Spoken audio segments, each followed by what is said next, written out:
नमस्कार। देखिए, कल हमने एक खबर दिखाई थी आपको जिसमें एक माँ जो है कैसे गैर कानूनी तरीके से मारपीट करके उसकी दादी से उसके पोते को छीन कर ले जाती है। आखिरकार 3 साल बाद ऐसी कौन सी ममता थी जो आखिरकार जाग उठी। अब देखिए, एसीपी ऑफिस में पहुंची है महिला। क्या कुछ हुआ, क्या रहा यहाँ पे? सर, हमने पहले तो समझाने की कोशिश करी थी, बहू को भी लड़के ने भी समझाने की कोशिश करी, घर तुझे बसाना है या उसे। लड़के को वहाँ पहले भी बुलाया था इन लोगों ने, मारपीट लड़के के साथ में एक बार नहीं 4-5 बार करी है अपने घर पे बुलाने के बाद। इस बार भी इन लोगों ने यही पॉइंट रख दिया कि घर पे आ, लड़की को लेके जा।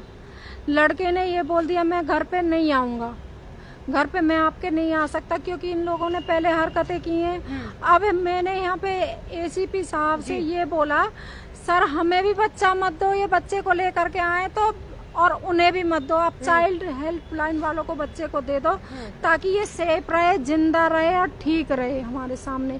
अभी भी वो लोग गए, उन्होंने ना तो हमें किसी दवाई के बारे में पूछी है बच्चे की, ना किसी दूध के बारे में पूछी है, कुछ भी नहीं पूछा इन लोगों ने हमसे। आपको ऐसा क्यों लगता है कि बच्चा उनके पास सेफ नहीं है? सेफ उनके पास में नहीं है क्योंकि उसकी मदर ने एक बार नहीं 3-4 बार मारने की कोशिश की है।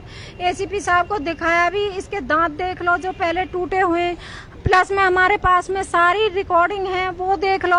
हमारी गलती है तो हमें सजा दे दो, यही मैंने जाने के बाद एसीपी साहब से बोला था।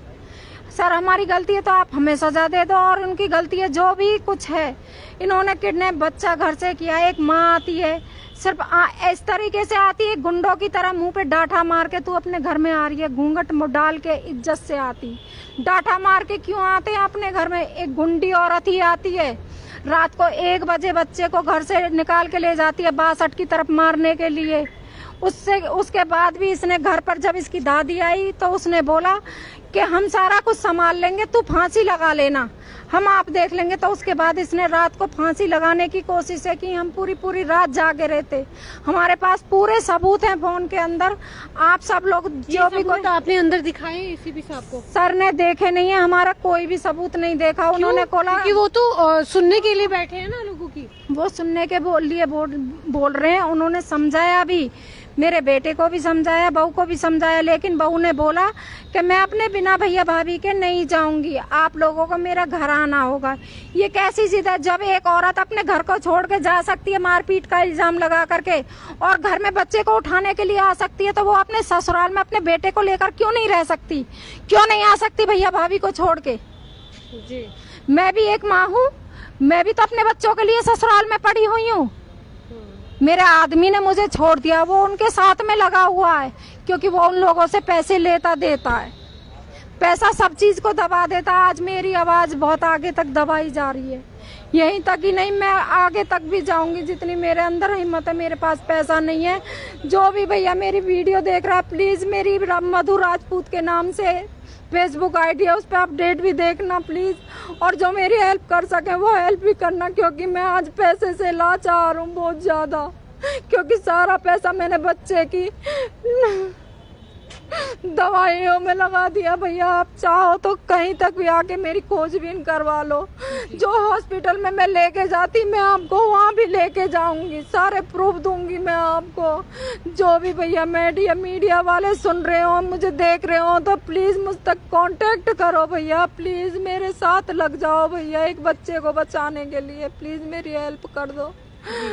देखेंगे बच्चे का पिता इस समय हमारे साथ है। और गौरव जी, क्या हुआ अंदर, क्या कुछ होता हुआ दिखाई दिया?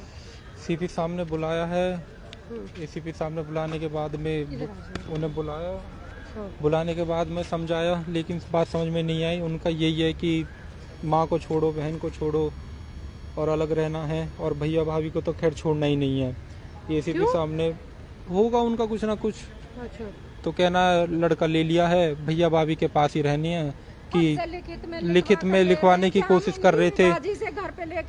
नफे सिंह SHO और एसीपी साहब ने थोड़ा किए कि भाई ठीक है देख लो, लेकिन नहीं हो पाया है। अब नहीं हो पाया। किससे निराशा आपको हाथ लगी है? एसीपी साहब हैं, SHO साहब हैं।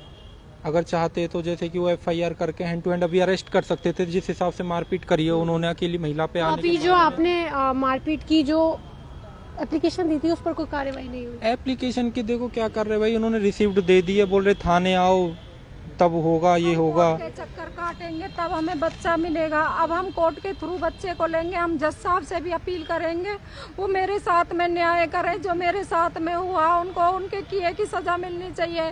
क्या एक माँ अपने बच्चे को इस तरीके से किडनैप करती है, 2 साल बाद आके अचानक से पहले मारने की कोशिशें करती है उसे।